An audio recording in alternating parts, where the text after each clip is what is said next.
Bismillahirrahmanirrahim. Bismillahirrahmanirrahim. Assalamualaikum warahmatullahi taala wabarakatuh.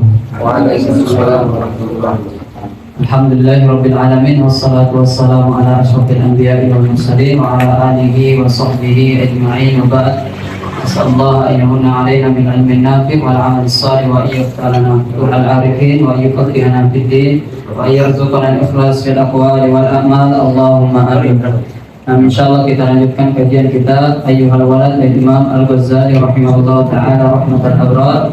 Kita sudah sampai pada pembahasan halaman 64 ya, di mana pertemuan yang lalu kita sudah membahas berkaitan dengan riyadhah, yang dimana kita diperintahkan untuk mengalahkan hawa nafsu kita atau memukul hawa nafsu kita dengan bisayfir riyadhah, dengan pedang riyadhah. Kita sudah membahas di antara salah satunya adalah dengan membiasakan perut kita untuk tidak kenyang, membiasakan perut kita untuk tidak kenyang. Pada kesimpulannya, kenyang itu secara hukum asalnya tidak dibenarkan, tidak dianjurkan, kecuali ada beberapa pengecualian yang kita sebutkan pada pertemuan yang lalu, yaitu ketika kita bertamu, atau ketika kita ingin memuliakan tamu, atau ketika kita ingin mempersiapkan kekuatan untuk berpuasa di keesokan harinya. Nah, sekarang kita langsung membacakan saja. Setelahnya wa'lam, sini qala al-musannif rahimahullah ta'ala wa nafa'ana bihi wa bi ulumihi fid dharain. Wa'lam anna lisan al-mutlaqa wal qalb al-mutlaqa al-mamlu'a bil ghaflati wasyahwa alamatu syaqawati hatta la taqtula an-nafsa bisidqil mujahadati lan yahya qalbuka bi anwaril ma'rifati. Nah, di sini dikatakan bahwasanya ketahuilah bahwa lisan yang asal berbicara, yaitu al-lisan al-mutlaq, wal qalb al-mutbaq, dan hati yang tertutup, ini semua al-mamlu' bil ghaflati wasyahwa, yang dipenuhi dengan kelalaian dan juga dipenuhi dengan syahwat, alamatus syaqawah. Ini semua adalah tanda-tanda kecelakaan atau kebinasaan. Hatta la taqtulan nafsa bisidqil mujahadah lan yahya qalbuka bi anwaril ma'rifah. Selama engkau tidak bisa membunuh nafsumu dengan mujahadah yang sebenarnya, maka hatimu tidak akan hidup dengan cahaya ma'rifat. Jadi salah satu cara untuk menghidupkan hati kita dengan cahaya ma'rifat, mengenal Allah Subhanahu wa taala dengan sebenar-benarnya, yaitu dengan membunuh hawa nafsu kita. Kalau kita tidak mampu membunuh hawa nafsu kita dengan mujahadah, dengan riyadhah, nah maka sesungguhnya kita susah untuk mendapatkan cahaya makrifat. Kita susah untuk sampai kepada Allah Subhanahu wa taala, atau susah untuk sampai kepada ma'rifatullah. Nah, marrobuka. Nah, dan inilah pertanyaan yang pertama yang akan ditanyakan oleh malaikat ketika kita nanti masuk ke alam barzakh. Marrobuka wa man nabiyuka wa ma dinuka. Nah, maka di sini dikatakan oleh Ibnul Qayyim Al-Jauziyah, sumber kecelakaan itu ada 3. Mungkin sebagai tambahan, sumber kecelakaan itu ada 3. Yang pertama, sumber kecelakaan yang pertama adalah, kata Ibnul Qayyim Al-Jauziyah, adalah kasratul akli, banyak makan. Dan ini sudah kita jelaskan pada pertemuan yang lalu, bahwasanya banyak makan itu bisa menjadi sumber malapetaka.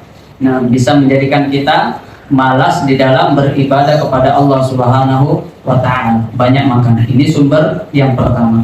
Sumber kecelakaan yang kedua adalah kasratul kalam, banyak berbicara. Nah, ini banyak makan yang pertama. Yang kedua, banyak berbicara. Nah, kemudian yang ketiga adalah kasratul khilqah, yaitu apa? Banyak berinteraksi dengan manusia. Semua waktunya digunakan untuk nongkrong, tidak disisakan waktu khusus untuk duduk bersama Allah Subhanahu wa taala. Jadi tidak ada waktu bersama Allah, semua waktunya bersama manusia dan bersama dunia. Tapi tidak ada waktu duduk bersama Al-Quran, tidak ada waktu duduk untuk qiyamul lail, muhasabah diri, bertobat kepada Allah Subhanahu wa ta'ala. Kenapa? Karena waktunya habis digunakan untuk nongkrong. nongkrong boleh, bermuamalah dengan manusia juga dianjurkan, tetapi jangan sampai semua itu menjadikan kita lupa untuk apa? Untuk duduk bersama Allah Subhanahu wa Ta'ala di malam hari terlebih khusus. Nah, yang pertama tadi apa? Kasratul akli, banyak makan. Yang kedua, kasratul al-kalam, banyak berbicara. Yang ketiga tadi apa? Kasratul ilmu, jadi banyak berinteraksi kepada manusia hingga melalaikan dia untuk duduk bersama Allah Subhanahu wa Ta'ala. Tidak ada waktu untuk muhasabah, tidak ada waktu untuk bertobat kepada Allah Subhanahu wa Ta'ala. Banyak bergaul, ya benar, banyak interaksi, banyak bergaul, terlalu banyak. Bukan juga artinya kita tidak boleh bergaul.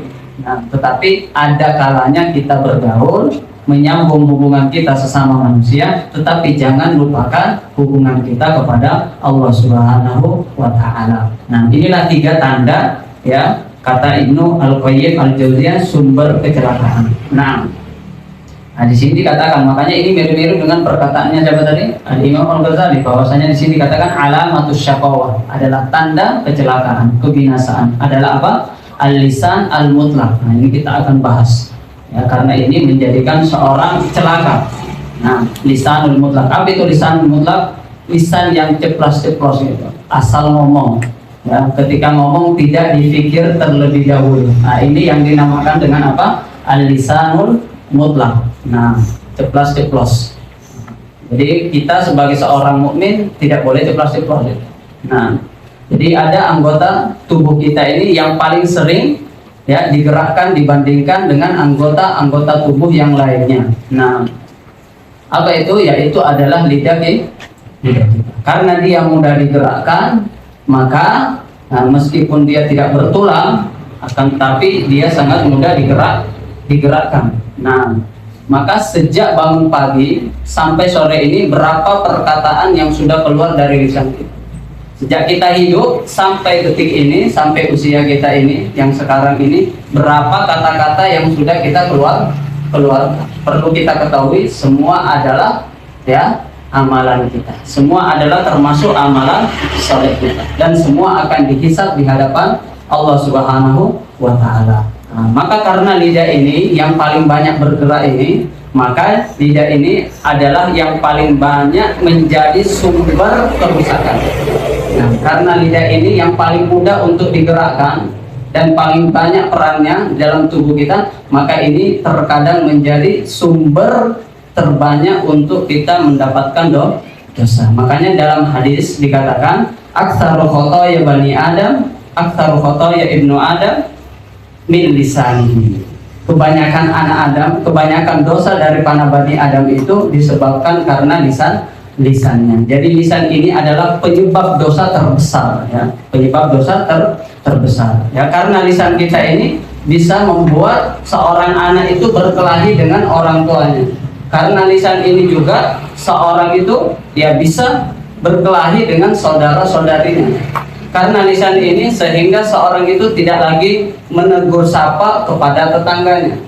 Karena lisan ini hingga bertahun-tahun lamanya seorang itu tidak lagi menegur, ya, kawan-kawannya, ya, karena lisan. Betapa banyak, ya, pembunuhan disebabkan karena lisan. Betapa banyak peperangan yang terjadi yang mulanya disebabkan karena lisan yang kecil ini. Ya, betapa banyak perceraian yang terjadi, ya, karena seorang suami tidak mampu menjaga lisannya. Betapa banyak pertengkaran karena istri tidak mampu menjaga lisannya. Betapa banyak permusuhan, dendam, kekecewaan, air mata yang tumpah, itu semua disebabkan karena seseorang tidak mampu menjaga lisan yang kecil ini. Nah, makanya dikatakan sogirul jirmi kabirul jurmi. Lisan ini sangat kecil bentuknya, sangat kecil sekali. Tetapi meskipun bentuknya ini sangat kecil, tetapi dampak dan akibatnya sangat besar. Nah, apa itu lisan kita ini? Lisan tidak bertulang, tetapi dia lebih tajam daripada pedang. Nah, kalau pedang itu melukai tubuh, maka masih ada harapan sembuh. Tapi kalau lidah melukai hati, maka kemana obat akan dicari. Itu biasanya bertahun-tahun tidak bisa memaafkan itu. Kenapa? Karena luka yang sangat dalam disebabkan karena ada lidah yang asal ceplas-ceplos. Meskipun mungkin orang yang ngomong itu tidak berniat untuk menyakiti hati, tetapi karena dia ngomongnya ceplas-ceplos, tidak berpikir dulu sebelum dia ngomong, akhirnya apa? Betapa banyak hati yang sudah kita lukai. Nah, baik kita sadar ataupun kita tidak sadar. Nah, maka sekali lagi lisan kita ini kecil, sogirul jirmi, tapi kabirul jurmi. Meskipun kecil tetapi sangat besar dampak dan dosanya, akibatnya sangat besar. Oleh karenanya Abu Bakar As-Siddiq radhiyallahu taala anhu pernah memegang lisannya itu. Kemudian dia berkata, seraya berkata mengatakan, wahai lisan, celakalah engkau. Ya, dipegang lisannya, kemudian dia berkata, celaka engkau, karena engkau betapa banyak orang yang terjerumus masuk ke dalam neraka, ke dalam api neraka. Itu kata siapa? Abu Bakar As-Siddiq radhiyallahu taala anhu. Rasulullah sallallahu alaihi wasallam juga pernah bersabda, "Fahal yakubun nas ala wujuhihim finnari illa hasaidu alsinatihim." Fahal yakubun nas ala wujuhihim finnar illa hasaidu alsinatihim. Tidak ada yang lebih banyak menjatuhkan seseorang, menjerumuskan seseorang ke dalam api neraka kecuali itu adalah panenan dari hasil lidahnya. As-sa'id itu artinya panenan. Jadi dia akan memanen apa yang pernah dia katakan. Dan kebanyakan orang itu ternyata terjungkir, ya, tersungkur masuk ke dalam neraka itu disebabkan karena dia telah nanti di hari pembalasan dia akan memanen hasil daripada lisannya, hasil daripada ucapan yang dia keluarkan. Artinya apa? Betapa banyak orang yang masuk ke dalam neraka itu disebabkan karena perbuatan lisan, karena perkataannya, karena dia tidak mampu menjaga lisannya itu. Nah, maka ketika kita ingin selamat, maka kuncinya adalah jaga lisan kita. Maka sebelum mengeluarkan perkataan, maka bertanya dulu, apakah perkataan ini baik atau tidak, bermanfaat atau tidak. Nah, salamatul insan fi hifzil lisan. Karena keselamatan bagi seseorang itu ketika dia mampu menjaga lisannya. Man somata najah. Siapa yang diam maka dia akan selamat. Siapa yang diam maka dia akan selamat. Para ulama itu sampai memikirkan besok ini saya mau ngomong apa itu. Sampai besoknya itu dipikirkan, besok saya mau ngomong apa. Kenapa? Ya karena dia mengetahui, para ulama ini sadar, nah bahwasanya omongannya itu termasuk ya suatu amalan yang akan dipertanggungjawabkan di hadapan Allah Subhanahu wa taala. Sampai para ulama itu mengatakan, inni ta'allamtu shamta kama ta'allamtul kalam. Saya itu belajar untuk diam sebagaimana saya itu belajar untuk berbicara. Jadi ulama itu belajar diam sebagaimana dia belajar untuk berbicara. Nah, kenapa seperti itu? Ya karena ucapan itu para ulama paham bahwa ucapannya itu termasuk di dalam perbuatannya. Maka kita bisa baca di sini di pojok kanan halaman 65 pojok kanan perkataan daripada Abu Hurairah radhiyallahu taala anhu. Di sini dikatakan, siapa yang tidak menganggap bahwa ucapannya adalah bagian dari amalannya dan bahwa akhlaknya merupakan bagian dari agamanya, maka dia akan binasa tanpa disadari. Ya, ini perkataan siapa? Abu Hurairah radhiyallahu taala anhu. Jadi di sini Abu Hurairah mengatakan bahwasanya ya ucapan kita ini adalah bagian dari amalan kita. Artinya apa? Ya, sebelum kita berucap, sebelum kita mengeluarkan kata-kata dari lisan kita, maka hendaklah kita memikirkan, karena tidak ada amalan, tidak ada perkataan kecuali nanti akan dihisab dan dipertanggungjawabkan di hadapan Allah Subhanahu wa taala. Kenapa para ulama seperti itu? Karena dia paham bahwasanya apapun, satu kata pun yang keluar, satu huruf pun yang keluar dari lisan kita, semua akan dimintai pertanggungjawaban di hadapan Allah Subhanahu wa taala. Dalam firman Allah Subhanahu wa taala, "Wa ma yanfidhu min qaulin illa ladaihi raqibun atid." Tidaklah keluar satu kata, satu huruf dari lisan kita, ya. Kalau perkataan itu baik, maka akan dicatat oleh malaikat raqib. Kalau perkataan yang keluar dari lisan kita itu adalah perkataan yang buruk, maka perkataan itu pasti akan dicatat oleh malaikat atid. Jadi ada raqib, ada atid. Ketika kata-kata yang baik yang keluar, maka dicatat oleh malaikat siapa?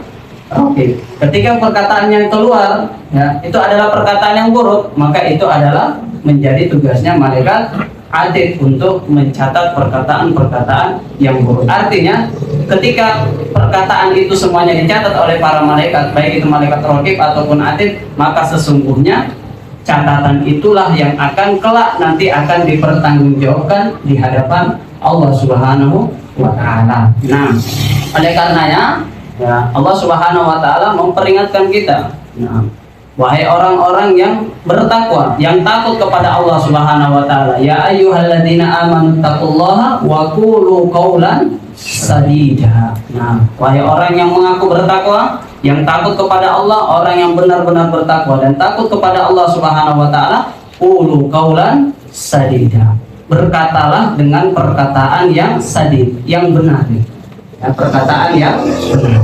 Nah, oleh karenanya, maka sebelum kita ngomong, ya sekali lagi kita pikirkan lagi, apakah perkataan ini adalah perkataan yang baik atau tidak, bermanfaat atau tidak, menyakiti hati orang atau tidak. Nah, Rasulullah SAW juga pernah bersabda, "Man kana yu'minu billahi wal yawmil akhir falyaqul khairan aw liyasmut."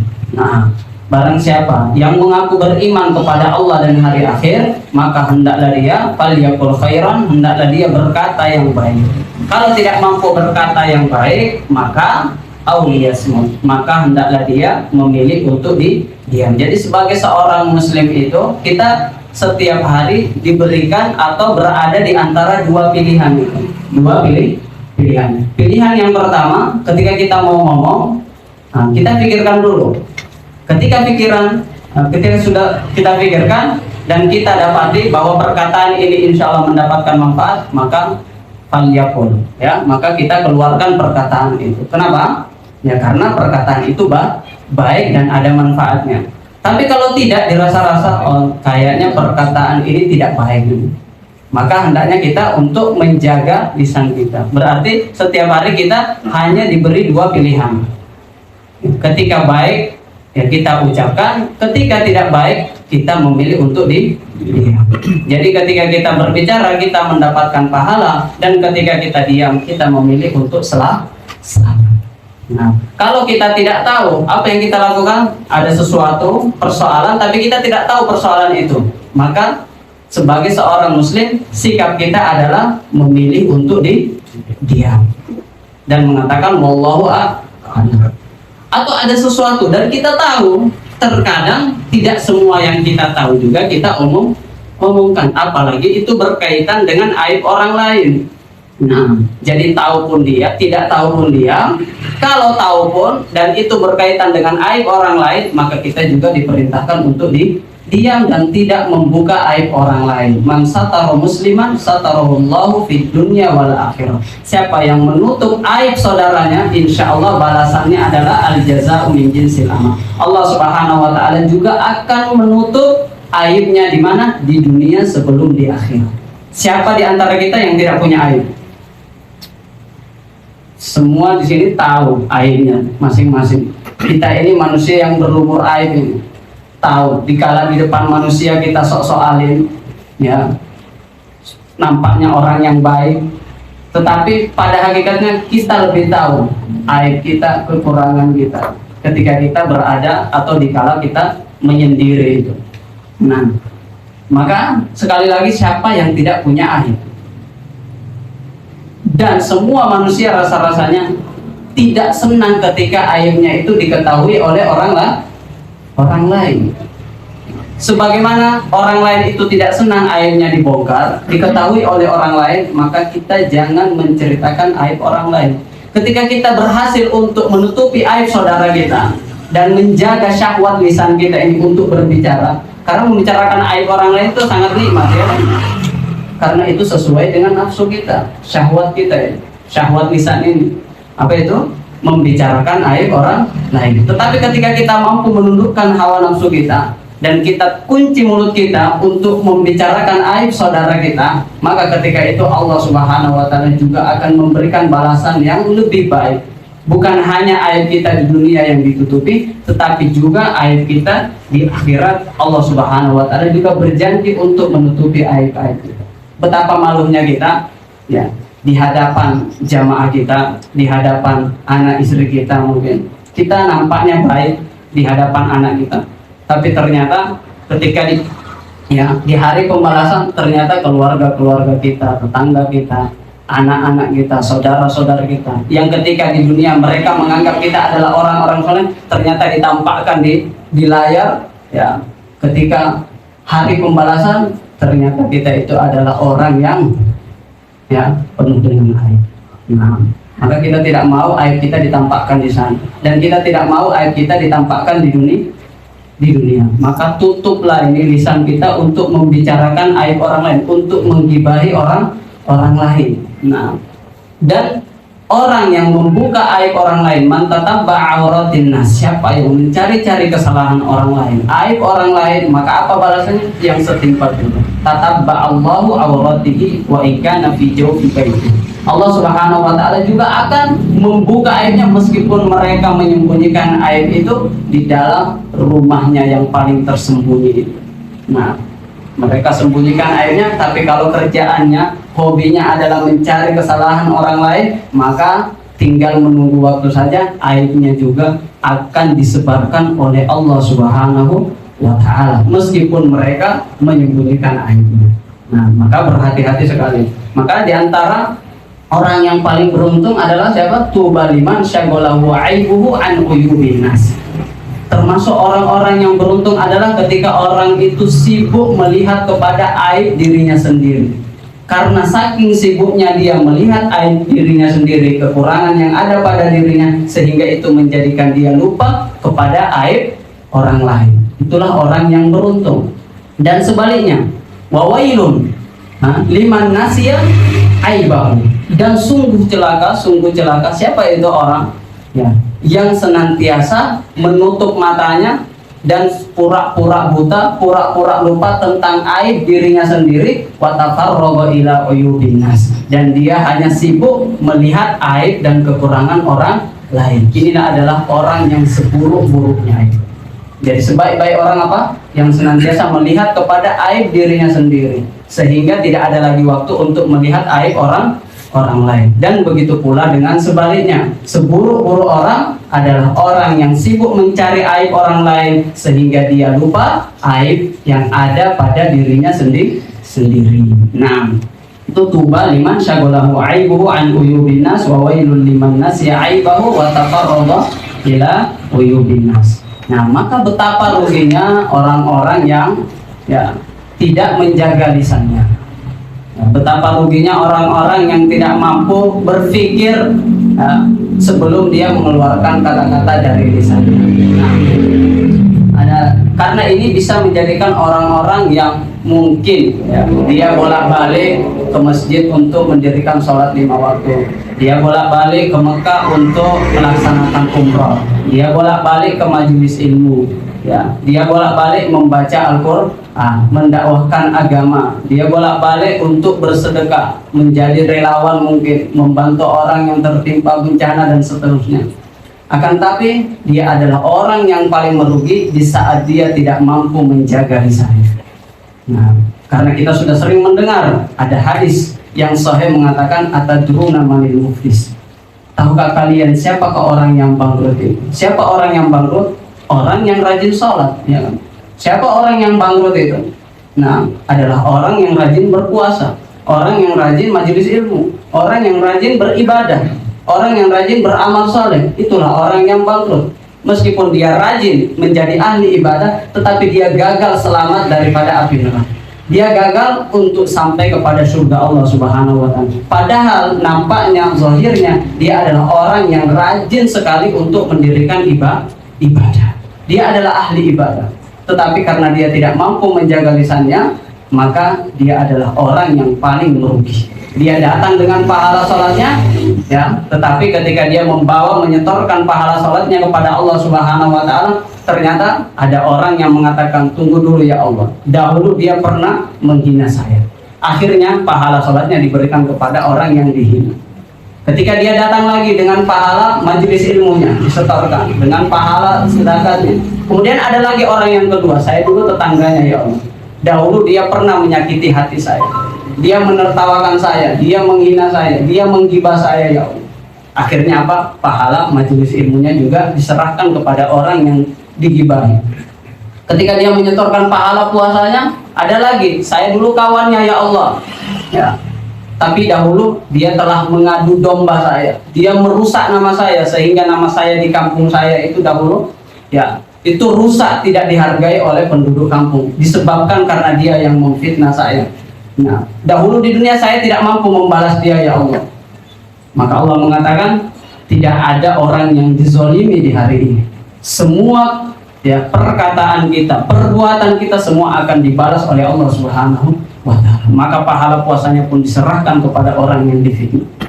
Karena tidak mampu menjaga lisannya, akhirnya dia menjadi orang yang sangat bangkrut. Setelah itu ternyata pahalanya yang di bawah semuanya sudah habis diambil oleh orang-orang yang difitnah, digibah, dihina, dicaci. Ternyata masih banyak orang yang tidak selamat daripada kejahatan lisannya. Akhirnya apa? Akhirnya ya dosa-dosa orang yang difitnah, dihina, ditertawakan, digibah, diadu domba, maka dosanya pun semua diambil satu-satu. Ibaratnya kalau orang berdagang itu modalnya habis, ya, tetapi dia tidak lepas daripada penagih-penagih utang. Nah, inilah ya kebangkrutan yang hakiki, ya, bangkrutnya orang ketika dia tidak mampu menjaga lisannya. Kemudian pula di riwayat yang lain dikatakan bahwasanya di sana dikisahkan ada seorang wanita, ya, tuzkaru bikasrati as-shalah wa bikasrati siyam. Dia adalah ahli salat, dia adalah ahli puasa. Tetapi ternyata dikatakan tetangganya itu tidak selamat daripada gangguan lisannya. Ya, tidak lewat tetangganya kecuali dikatakan ya dihina, difitnah, dicaci, digibah. Nah, terkadang kita tidak sengaja juga, tetapi betapa banyak hati yang sakit disebabkan karena lisan kita yang kita tidak bisa kontrol dan jaga itu. Ada orang hitam, kita mengatakan kok hitamnya bertambah hitam. Ada orang yang putih, kita mengatakan kok pucat ya, kayak tidak punya darah seperti itu. Orang yang putih dihina, orang yang hitam dikoreksi. Nah, ketika ada orang yang kurus dikatakan oh ini kurang gizi. Ketika ada orang yang gemuk, ini orang rakus ya. Kok agak gemukan, kok agak kurusan, kok tambah hitam, kok tambah putih, kok kok wajahmu seperti itu, kok matamu seperti itu, kok hidungmu seperti itu, kok rumahmu sempit sekali, kok kamu bisa hidup di rumah yang sempit ini, katanya. Yang awalnya orang bersyukur, gara-gara datang dia, nah akhirnya jadi kufur nikmat.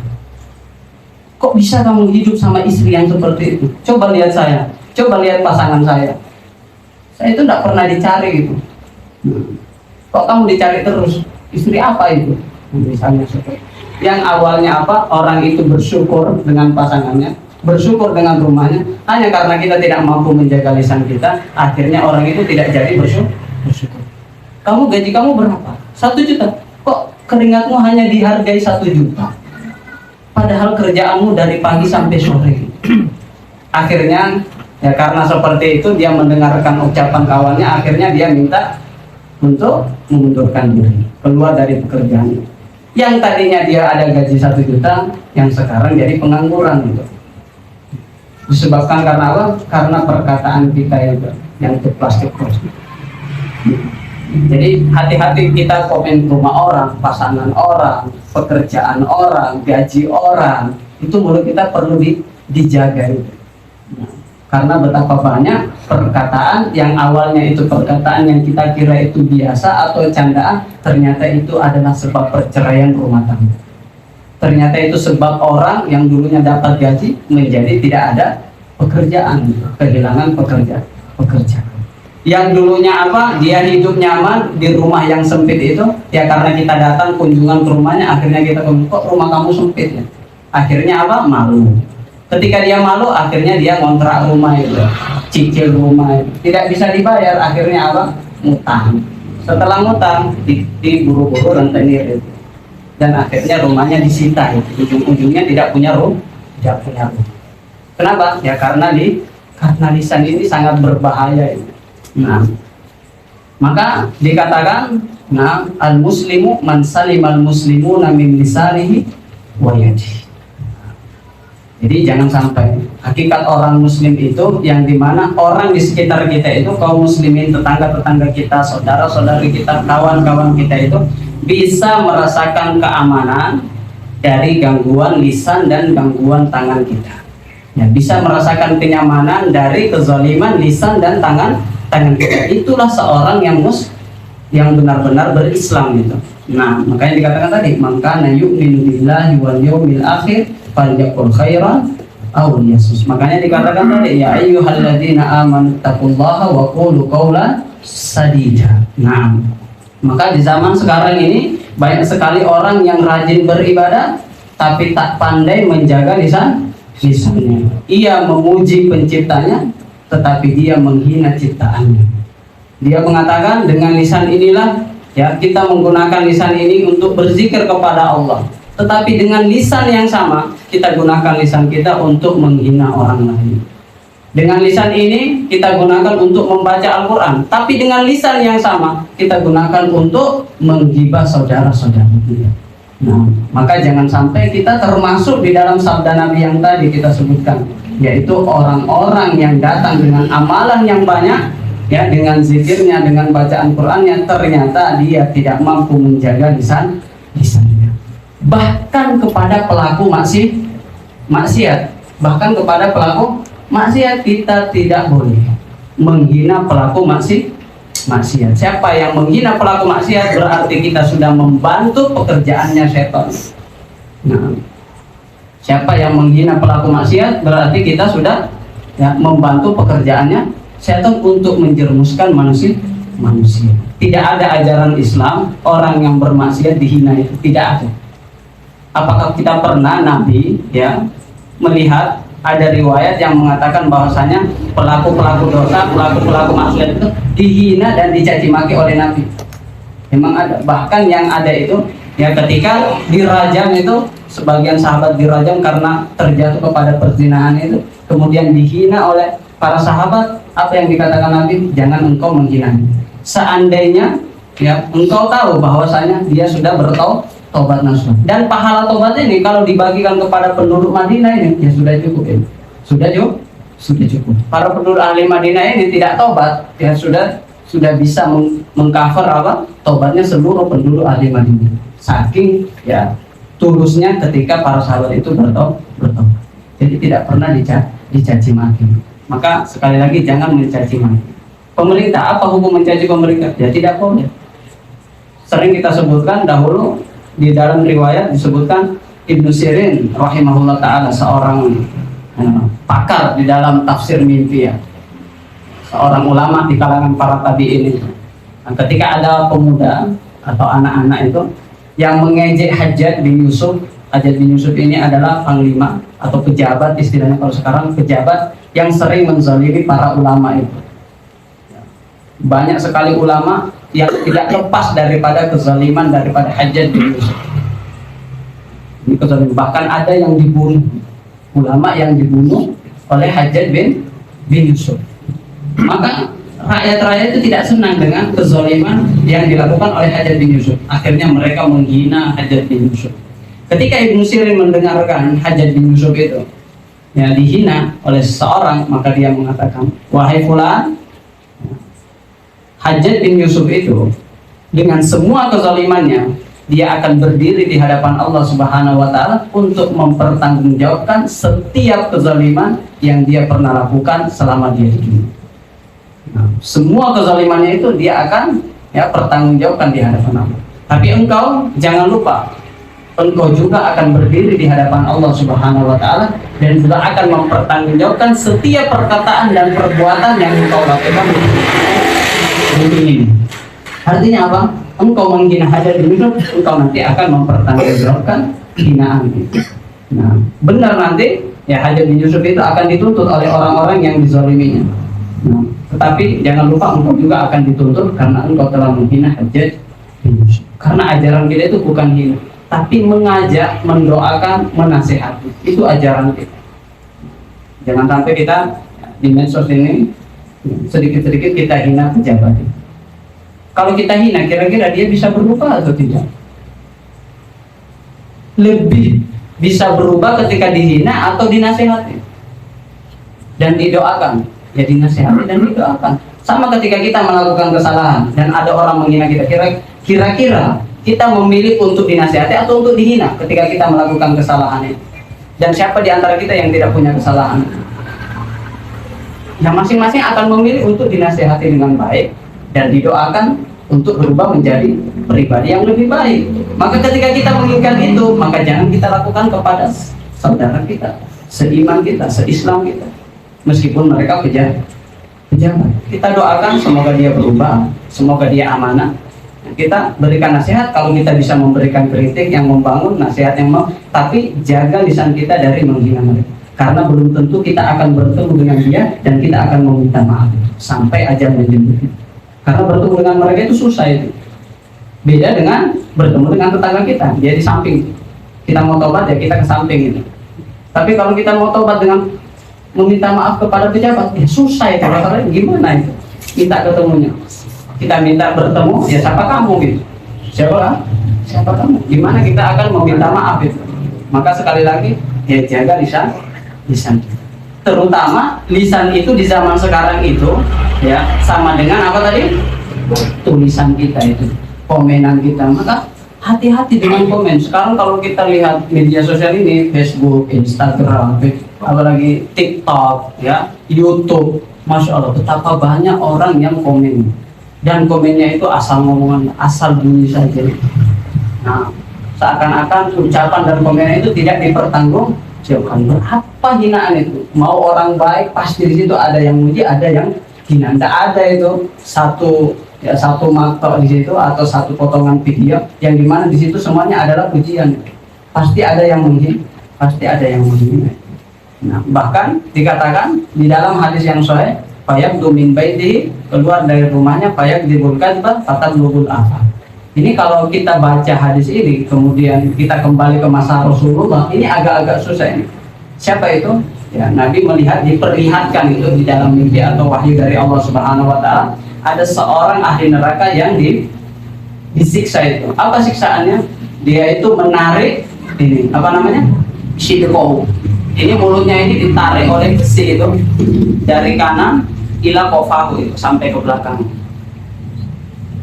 Kemudian hidungnya sampai ke belakang dirobek. Kemudian matanya dirobek sampai ke belakang.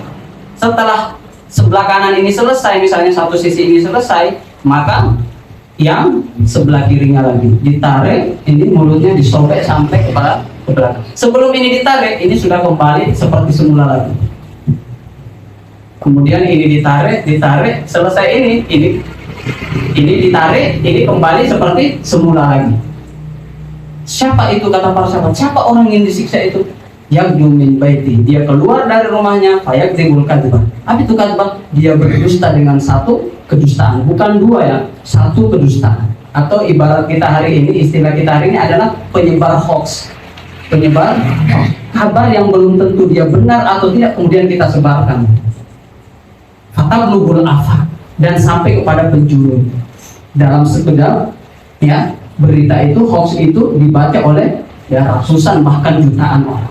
Kalau di zaman Nabi kan agak susah itu sampai kepada penjurunya. Tapi kalau sekarang ternyata ini lebih mudah itu. Nah, kita dengan satu ketukan ya, sudah tersebar itu. Maka kalau ada kabar, tabayun dulu, jangan asal sebar di share ke grup, di share ke status. Kalau ada kabar yang kita sendiri itu belum tahu bahwa kabar itu benar atau tidak. Nah,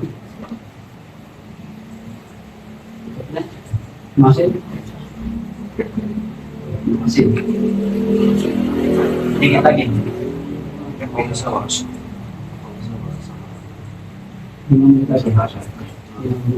Nah, makanya di dalam ajaran kita itu ya iman Islam itu harus berbanding lurus dengan lisan. Iman seseorang, Islamnya seseorang, kualitas keimanan seseorang, kualitas Islamnya seseorang itu bisa dilihat dengan kualitas lisannya itu. Di dalam hadis yang saya dikatakan la yastaqimu imanu 'abdin, tidaklah ya keimanan seorang itu dikatakan baik atau lurus hatta yastaqima qalbuhu, sampai hatinya itu lurus.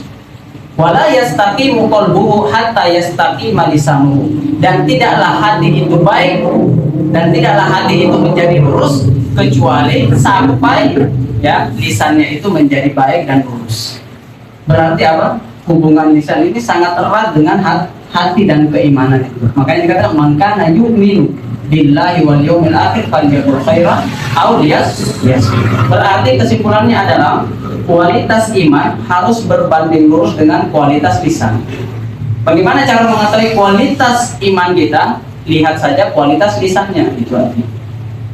Lihatlah kualitas lisan seseorang atau kualitas keimanan seorang, keislaman seorang itu bisa diketahui dengan kualitas lisannya. Yang terakhir, makanya ya, rukun Islam itu ada berapa kira-kira? Ada 5 kan?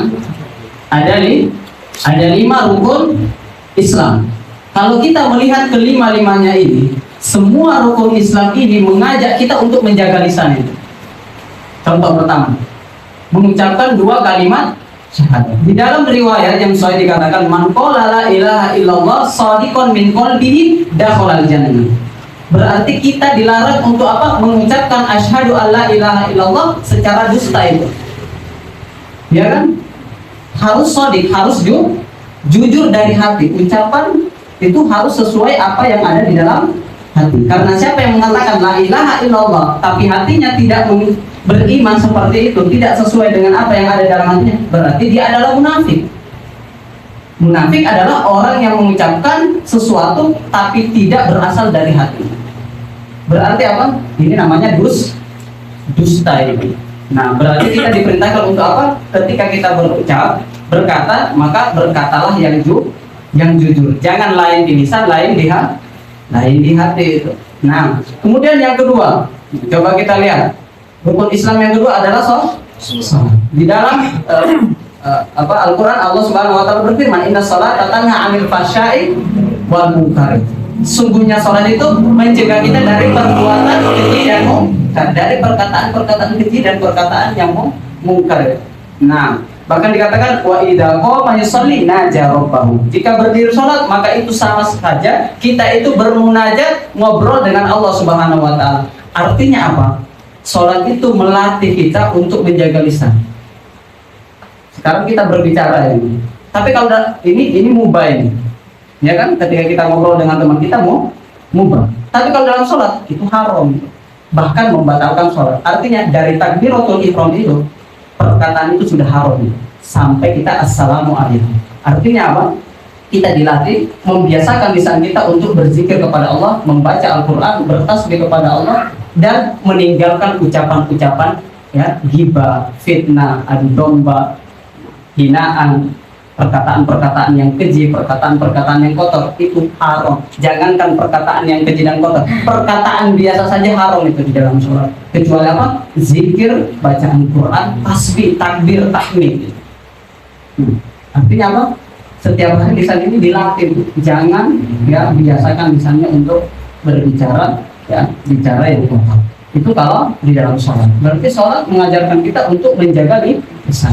Ketika kita mengeluarkan zakat atau sedekah, dalam Al-Quran itu dikatakan dalam surah Al-Baqarah, ya ayyuhalladzina amanu la tubtilu shadaqatikum bil manni wal adha.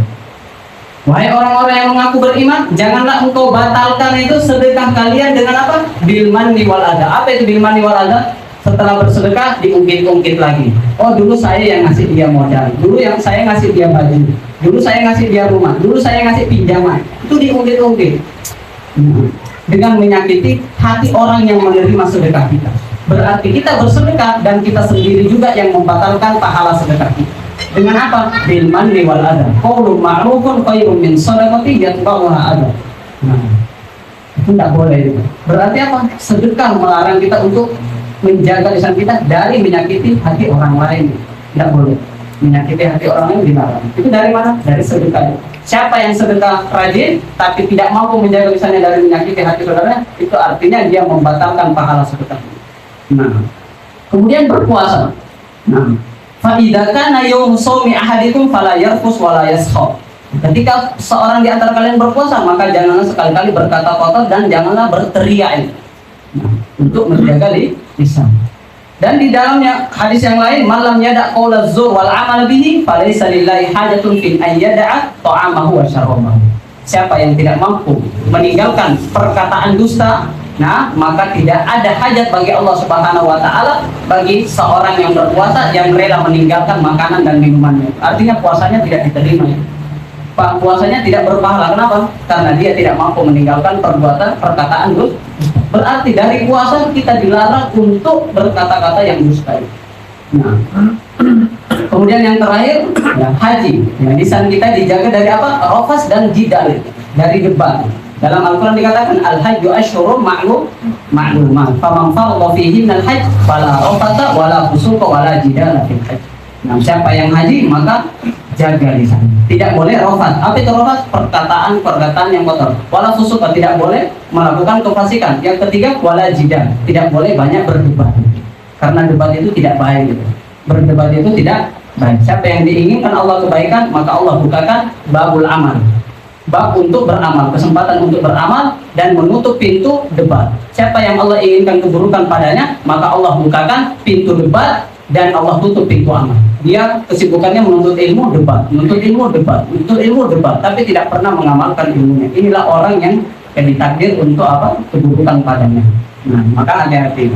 Nah, wa man hajja falam yarfus walam yafsuq raja'a ka yaumi waladatu ummuhu. Siapa yang berhaji dan dia menjaga lisannya dari perkataan yang kotor, maka dia akan kembali seperti bayi sebagaimana ya bayi itu dilahirkan pertama kali oleh ibunya. Artinya tidak memiliki dosa sama sekali karena dia berhaji dan dia mampu menjaga lisannya. Artinya apa kesimpulannya? Rukun Islam ini, keislaman seseorang itu bisa dilihat daripada kualitas lisannya.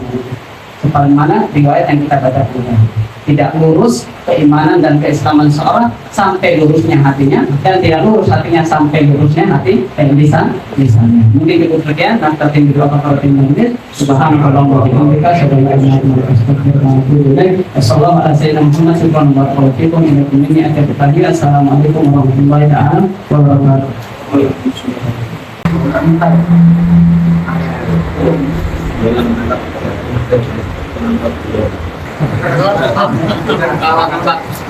Kata saya di semua harus datang yamin.